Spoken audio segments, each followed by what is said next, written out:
নমস্কাৰ। আজি কথা মহাভাৰত ক্ৰমশ পাঠত শুনাবলৈ লৈছোঁ চতুৰ্দশ অধ্যায় পাণ্ডৱৰ পলায়ন। যথাসময়ে জ্যেষ্ঠসকলৰ পৰা অনুমতি লৈ ভক্তিপূৰ্ণ সেৱা সৎকাৰ কৰি আৰু প্ৰিয় পৰিজনৰ পৰা কোলাকুলি কৰি বিদায় লৈ পাণ্ডৱসকলে বাৰ্ণাবতলৈ যাত্ৰা কৰিলে। হস্তিনাপুৰৰ নগৰবাসীসকলে পাণ্ডৱসকলক বহু দূৰলৈকে আগবঢ়াই দি বেজাৰ মনেৰে উভতি আহিল। পাণ্ডৱসকল যাবলৈ ওলোৱাত তেওঁলোকৰ মন বেয়া লাগিছিল। যাবৰ সময়ত বিদুৰে যুধিষ্ঠিৰক ঠাৰে চিঞৰে কেইআষাৰমান কথা ক'লে, যাৰ অৰ্থ একমাত্ৰ যুধিষ্ঠিৰেহে বুজি পালে।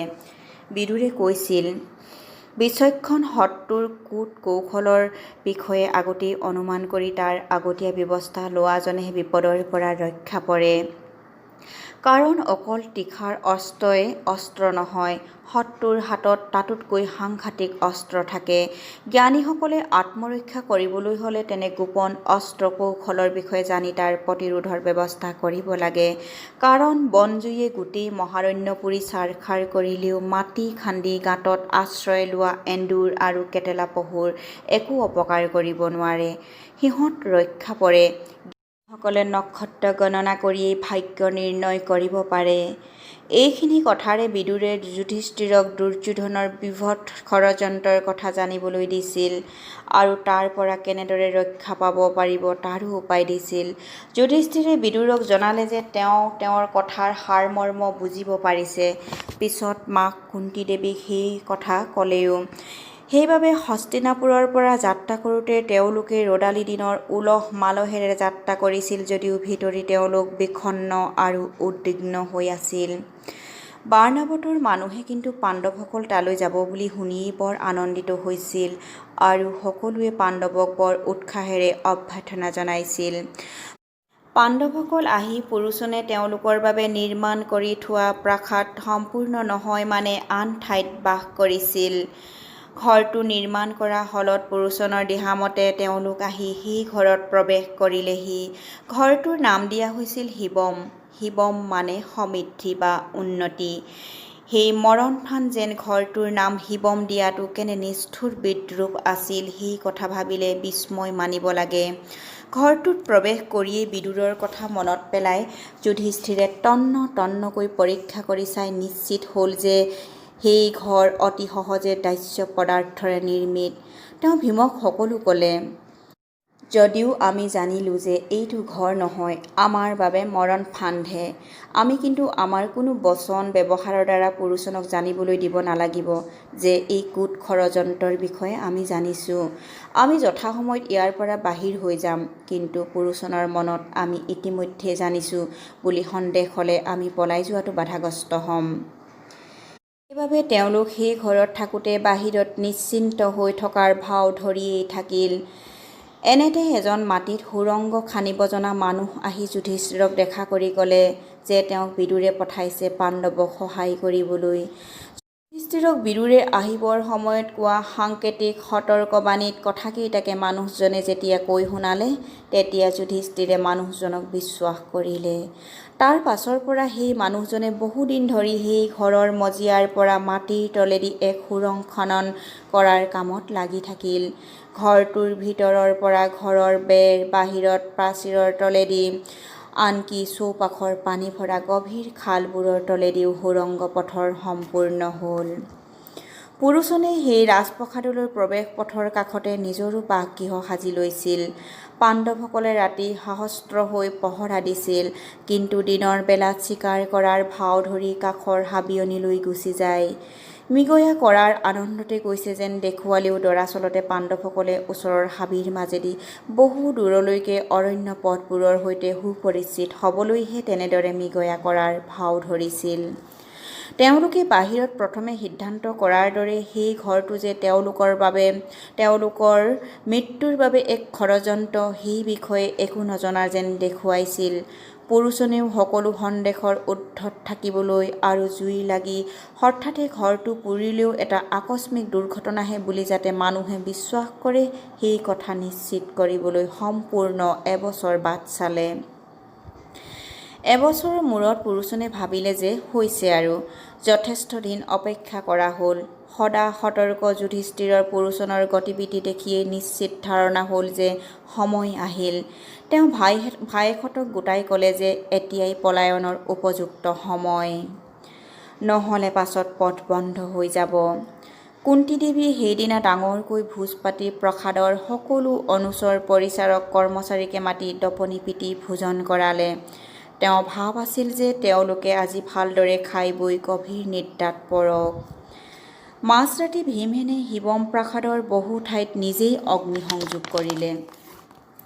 কুন্তী দেৱী আৰু পাণ্ডৱসকলে তাৰ পিছতে ইতিমধ্যে সম্পূৰ্ণ সুৰং পথেদি এন্ধাৰত খেপিয়াই খেপিয়াই মাটিৰ তলেদি লৰালৰিকৈ প্ৰস্থান কৰিলে। মুহূৰ্ততে প্ৰচণ্ড অগ্নিৰ লেলিহান শিখাই জতুগৃহ আৱৰি ধৰিলে। মাজৰাতি চক খাই বিচনাৰ পৰা উঠি অহা অগণন বাৰ্ণাবতৰ নাগৰিকে এই ভয়ংকৰ দৃশ্য দেখি হাহাকাৰ কৰিবলৈ ধৰিলে। বহুতে জুই নুমুৱাবলৈ চেষ্টা কৰি এনেই লৰা ঢপৰা কৰিলে, কিন্তু কাৰ সাধ্য সেই জুই নিয়ন্ত্ৰণ কৰে। মানুহবোৰে কান্দি কাটি নিৰুপায় হৈ চিঞৰি চিঞৰি ক'বলৈ ধৰিলে, এইটো নিশ্চয় দুৰ্যোধনৰ কাম, সিয়েই এই নিষ্পাপ পাণ্ডুপুত্ৰহঁতক এনেদৰে হত্যা কৰিলে। চাই থাকোঁতেই প্ৰসাদ ভস্মীভূত হ'ল। জুইয়ে পুৰোচনৰ বাক-কিহু আগুৰি ধৰিছিল। বাহিৰ ওলাবলৈ সুৰুঙাই নাপালে পুৰোচনে। সিও জুইত পুৰি মৰিল। নিজে জ্বলোৱা জুইত নিজেও মৰা পৰিল।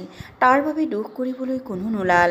বাৰ্ণাবতৰ মানুহে হস্তিনাপুৰলৈ সংবাদ পঠালে যে শিৱম নামৰ পাণ্ডৱসকলে বাস কৰা ৰাজপ্ৰসাদত জুই লাগি ভস্মীভূত হৈছে। সেই ঘৰত বাস কৰা সকলো মৰিল। সেই বাতৰি শুনি অন্ধৰজা ধৃতৰাষ্ট্ৰৰ মনত কেনে লাগিছিল তাৰ এটা সুন্দৰ বৰ্ণনা ব্যাসে দিছে। গভীৰ কোনো জলাশয়ৰ একেবাৰে ওপৰত পানী ৰ'দৰ তাপত উত্তপ্ত হ'লেও একেবাৰে তলৰ পানী শীতল হৈয়ে থাকে, ঠিক তেনেদৰে যুধিষ্ঠিৰ অন্তৰৰ ওপৰে ওপৰে আনন্দিত হ'লেও ভিতৰে ভিতৰে ভাতৃপুত্ৰহঁতৰ মৃত্যুত ব্যথিত হৈছিল। ধৃতৰাষ্ট্ৰ আৰু তেওঁৰ পুত্ৰবৰ্গৰ গাৰ পৰা ৰাজ আভৰণ খহাই পাণ্ডৱৰ মৃত্যুত মাত্ৰ এক খণ্ড বসন পৰিধান কৰি শোকৰ সাজ পিন্ধিলে। তেওঁলোকে জুইত পুৰি পঞ্চপাণ্ডৱৰ মৃত্যু হ'ল বুলি নিশ্চিত হৈ লোকক দেখুৱাই অনেক শোক সন্তাপ প্ৰকাশ কৰিলে। তেওঁলোকে পাণ্ডৱৰ অন্ত্যেষ্টিক্ৰিয়া সকলো বিধি বিধান মানি চলি বৰ ভালকৈ কৰিলে। কৌৰৱসকলে পাণ্ডৱৰ মৃত্যুত কেনে গভীৰ সন্তাপ পাইছে সেইটো মানুহক দেখুৱাবলৈ কোনো ধৰণৰ কপট শোকৰ অভিনয় কৰিবলৈ বাকী নেৰাখিলে। একমাত্ৰ বিদুৰে সেই শোক প্ৰকাশত যোগ নিদিয়া দেখি আৰু তেওঁৰ মুখতো বিশেষ তেনে শোকৰ চিন ফুটি নুঠা দেখি কৌৰৱসকলৰ কোনোৱে ক'লে, মহাত্মা বিদুৰৰ কথা সুকীয়া, তেখেত দাৰ্শনিক ধৰণৰ মানুহ, গভীৰ তত্ত্বজ্ঞানী হোৱা কাৰণে জীৱন মৰণ একোৱেই তেওঁক টলাব নোৱাৰে। আচলতে পাণ্ডৱসকলৰ বাৰ্ণাবতৰ সেই ভয়ংকৰ ঘৰটোৰ পৰা যে প্ৰাণ লৈ পলাব পাৰিলে সেইটো জানিহে বিদুৰৰ মন শোকমুক্ত আছিল। মাজে মাজে পাণ্ডৱেনো হাবিয়ে হাবিয়ে লুকাই লুকাই ক'ত কিমান কষ্টত ভ্ৰমি ফুৰিছেগৈ সেই কথা ভাবি তেওঁ বিষণ্ণ হৈ পৰিছিল। পিতামহ ভীষ্মই পাণ্ডৱৰ সঁচাকৈয়ে মৃত্যু হ'ল বুলি ভাবি বৰ শোক কৰি থকা দেখি বিদুৰে এবাৰ গোপনে তেওঁক লগ ধৰি সকলো কথা ভাঙি পাতি কৈ তেওঁক শোকমুক্ত কৰিলে। মহাবলী ভীমসেনে লক্ষ্য কৰিলে যে তেওঁৰ মাতৃ আৰু ভাতৃসকল বহু দিন ধৰি ভয় আৰু উদ্বিগ্নতাৰ মাজত টোপনি ক্ষতি কৰি কৰি পহৰা দিওঁতে শাৰীৰিকভাৱে বৰ দুৰ্বল হৈ পৰিছে। ভীমে সেই দেখি মাকক কান্ধত তুলি ল'লে, নকুল আৰু সহদেৱক দুয়োফালে কোলাত ল'লে আৰু অৰ্জুন আৰু যুধিষ্ঠিৰক দুয়ো হাতে ধৰি মহাবলী গজহস্তীৰ দৰে গছ বন ঠেলি গছকি অৰণ্যৰ মাজে মাজে অনায়াসে যাবলৈ ধৰিলে। সেইদৰে গৈ গৈ তেওঁলোকে গংগা নদীৰ পাৰত উপস্থিত হ'লগৈ। ঘাটত আগৰে পৰা তেওঁলোকক সহায় কৰিবলৈ এজন নাৱৰীয়া নাও লৈ সাজু হৈ আছিল। ৰাতিৰ আন্ধাৰৰ মাজতে সেই বন্ধু নাৱৰীয়াই তেওঁলোকক নদী পাৰ কৰি দিলে। নদীৰ সিপাৰেও এক অতি গভীৰ বিস্তীৰ্ণ অৰণ্যত সোমাই তেওঁলোকে আন্ধাৰৰ মাজে মাজে অৰণ্য পথেদি আগবাঢ়িবলৈ ধৰিলে। ৰাতিৰ আন্ধাৰৰ মাজতে তাতোকৈ অন্ধকাৰ অৰণ্যই কৃষ্ণবৰ্ণ এখন কাপোৰৰ দৰে তেওঁলোকক ঢাকি ধৰিলে। নিৰ্জন অৰণ্যৰ মাজে মাজে বনৰীয়া হিংস্ৰ জন্তুৰ গৰ্জনত সৰব সচকিত হৈ উঠে মাত্ৰ। এইদৰে ৰাতিপুৱাল।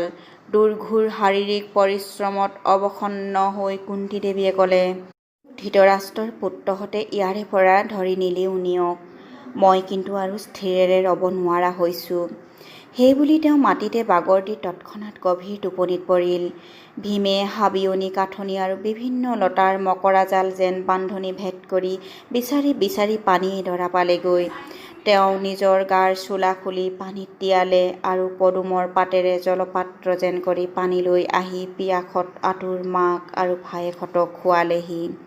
তাৰ পাছত মাক আৰু লগৰ 4 ভাই ভাগৰত লালকাল দি থাকোঁতে ভীমে ভাবিছিল, এই অৰণ্যৰ বৃক্ষ লতাবোৰেও পৰস্পৰে পৰস্পৰক নানাভাৱে সহায় কৰি শান্তিৰে জীয়াই থাকিব পাৰিছে।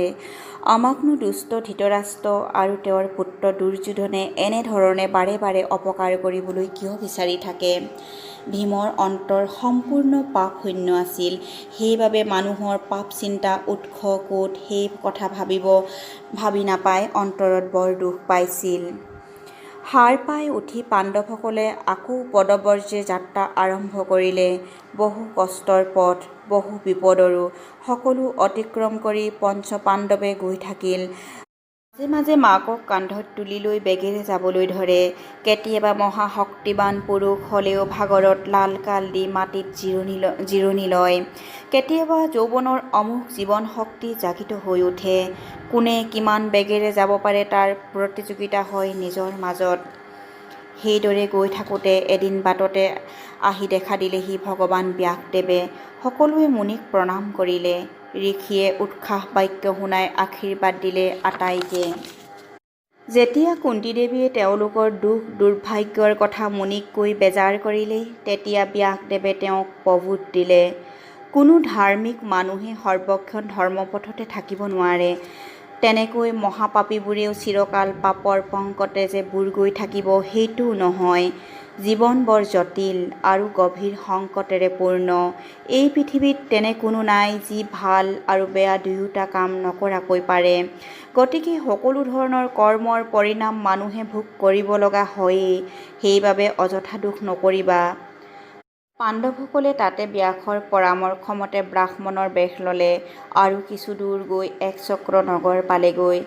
তাতে এঘৰ ব্ৰাহ্মণৰ আশ্ৰয়ত থাকি দুখৰ দিন শেষ হোৱালৈ বাট চালে। ধন্যবাদ।